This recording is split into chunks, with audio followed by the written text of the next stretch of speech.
Assalamualaikum warahmatullahi wabarakatuh. Saya Hadian Budi Utama dengan NPM 22411051.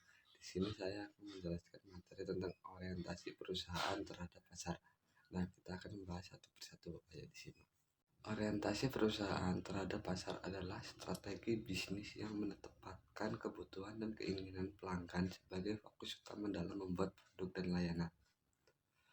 Orientasi ini melibatkan pemahaman dan pemenuhan kebutuhan pelanggan melalui riset dan segmentasi pasar, serta pengembangan produk dan layanan yang sesuai dengan kebutuhan pelanggan.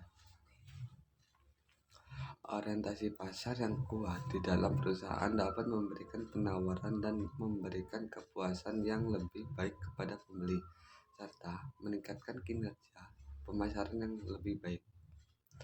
Ada 3 dimensi perusahaan yang berorientasi pasar, yaitu orientasi pelanggan, orientasi pesaing, dan koordinasi antar fungsi.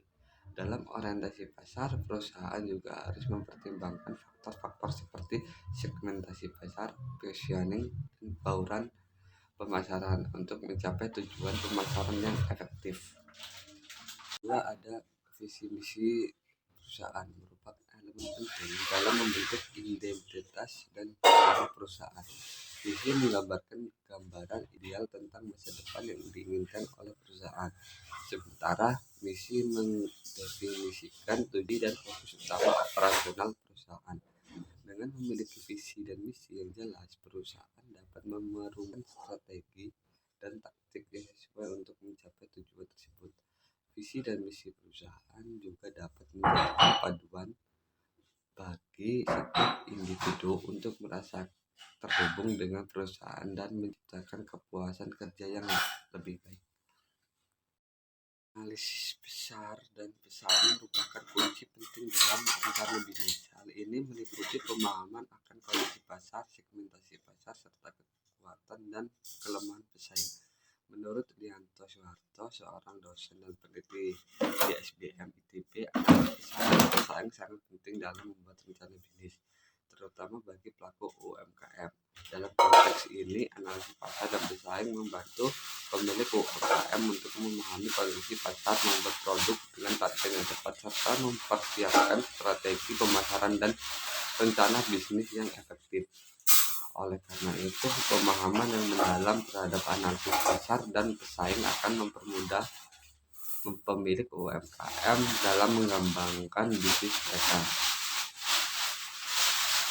Strategi pemasaran perusahaan melibatkan serangkaian rencana dan tindakan yang bertujuan untuk memperkenalkan perusahaan kepada masyarakat luas, menjangkau target pasar, dan meningkatkan penjualan. Strategi pemasaran dapat beragam, dan beberapa contoh strategi pemasaran yang efektif meliputi pengembangan bauran pemasaran, yaitu melibatkan manajemen produk serta harga distribusi dan promosi untuk mencapai tujuan pemasaran perusahaan.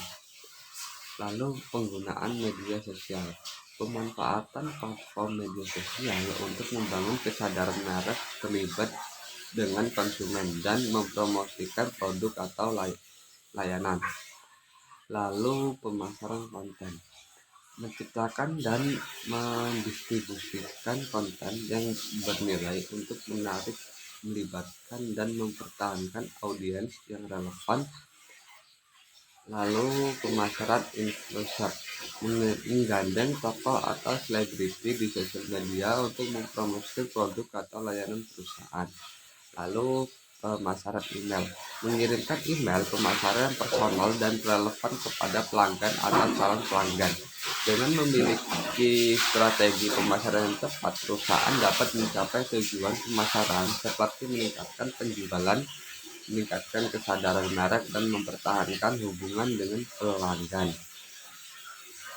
Segmentasi pasar adalah proses memecah kelompok konsumen yang heterogen menjadi kelompok homogen. Berdasarkan berbagai kriteria, segmentasi pasar memiliki keuntungan, seperti membuat proses pemasaran lebih efisien, mempersiapkan produk dan layanan yang sesuai dengan kebutuhan konsumen, dan memungkinkan perusahaan untuk menargetkan pemasaran lebih efektif. Beberapa jenis segmentasi pasar yang umum digunakan yaitu segmentasi perilaku, berdasarkan perilaku konsumen terhadap produk atau layanan. Lalu segmentasi demografis, berdasarkan karakteristik konsumen seperti usia kelompok, kelamin, dan pendidikan. Yang ketiga, segmentasi psikografis, berdasarkan perilaku konsumen, keinginan dan referensi mereka.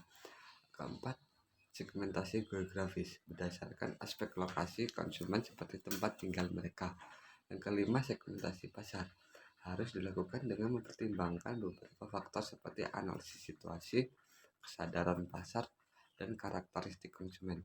Setelah menentukan segmentasi pasar yang sesuai, perusahaan dapat mengelola strategi pemasaran dengan lebih efektif, menjangkau lebih banyak konsumen, dan meningkatkan keuntungan penjualan. Penetapan harga merupakan strategi yang digunakan oleh perusahaan untuk menentukan harga produk atau layanan yang tepat dan menarik bagi konsumen. Ada beberapa metode penetapan harga yang umum digunakan, seperti skimming, penetrasi ialah, dan penetapan harga skimming. Berikut adalah beberapa tujuan dan macam penetapan harga. Tujuan penetapan harga berorientasi laba, menghasilkan laba yang tinggi.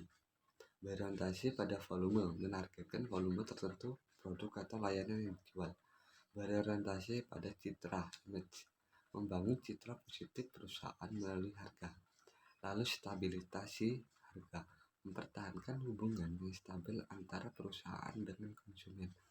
Macam-macam penetapan harga. Skimming, menawarkan harga yang sangat rendah untuk menarik konsumen dan menghancurkan pesaing.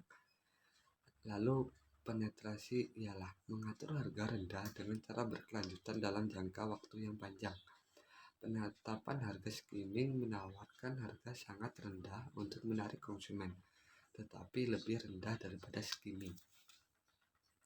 Dalam menentukan harga produk atau layanan, perusahaan harus mempertimbangkan beberapa faktor seperti kondisi pasar, biaya produksi, dan referensi konsumen. Dengan memahami dan menerapkan strategi penerapan harga yang tepat, perusahaan dapat meningkatkan penjualan, menghancurkan pesaing, dan memperkuat posisi mereka di pasar. Promosi dan pemasaran adalah dua konsep yang sering digunakan dalam bergantian, tetapi mereka memiliki perbedaan dalam arti dan tujuan. Berikut adalah beberapa antara promosi dan pemasaran berdasarkan sumber yang kami cari. Yang pertama, promosi. Promosi melibatkan berbagai kegiatan komunikasi yang bertujuan untuk menarik perhatian konsumen dan meningkatkan penjualan produk atau layanan. Promosi mencakup pemasaran langsung, media interaktif, dan penjualan personal. Promosi umumnya lebih fokus pada cara menarik layanan, sementara promosi langsung lebih mementingkan brand image. Pemasaran adalah proses penyusunan komunikasi terpadu yang bertujuan untuk menjangkau pelanggan, menawarkan produk atau layanan yang sesuai dengan kebutuhan konsumen, dan meningkatkan penjualan produk atau layanan. Pemasaran melibatkan kegiatan seperti penyusunan strategi pemasaran, eksekutif penjualan, upaya promosi, dan layanan pernah jual. Pemasaran memprioritaskan kepuasan pelanggan sebelum dan sesudah transaksi. Secara umum, promosi dan pemasaran berbeda dalam berbagai prioritas dan fokus utama dalam menarik perhatian konsumen dan meningkatkan penjualan produk atau layanan. Promosi lebih fokus pada cara menarik layanan, sementara pemasaran lebih mementingkan brand impact dan kepuasan pelanggan. Keduanya bekerja sama untuk menciptakan strategi penjualan yang efektif dan efisien. Manajemen hubungan pelanggan adalah proses pengelolaan interaksi pelanggan secara mendalam untuk meningkatkan hubungan dan loyalitas pelanggan. Berikut adalah beberapa aspek penting dalam manajemen hubungan pelanggan. Yang pertama, personalisasi. Manajemen hubungan pelanggan harus berfokus pada personalisasi, di mana setiap pelanggan merasa berkenan dan memperhatikan perusahaan. Hal ini menciptakan kenyamanan kepada pelanggan dan membangun hubungan yang kuat. Yang kedua, komponen hubungan. Manajemen hubungan pelanggan terdiri dari 3 komponen utama, yaitu hubungan relationship, komponen customer dan pelanggan. Hubungan manajemen. Hubungan pelanggan melibatkan 3 tahapan penting, yaitu mengidentifikasi pelanggan, menjaga hubungan pelanggan, dan memajukan pelanggan. Penggunaan media sosial. Media sosial menjadi alat yang efektif dalam manajemen hubungan pelanggan. Dengan menggunakan media sosial, perusahaan dapat menjangkau pelanggan yang lebih luas, menyediakan informasi yang relevan, dan membangun hubungan yang lebih erat dengan pelanggan. Masukan dan umpan balik yang bernilai. Memberikan masukan dan umpan balik yang bernilai sangat penting dalam manajemen hubungan pelanggan. Dengan memberikan umpan balik yang positif, perusahaan dapat membangun hubungan yang lebih erat dan meningkatkan loyalitas pelanggan. Dengan memahami dan menerapkan strategi manajemen hubungan pelanggan yang efektif, perusahaan dapat meningkatkan penjualan, menghancurkan pesaing, dan memperkuat posisi mereka di pasar. Baik, mungkin itu saja yang dapat saya sampaikan. Semoga materi yang telah saya sampaikan dapat bermanfaat untuk kita semua. Saya akhiri. Wassalamualaikum warahmatullahi wabarakatuh.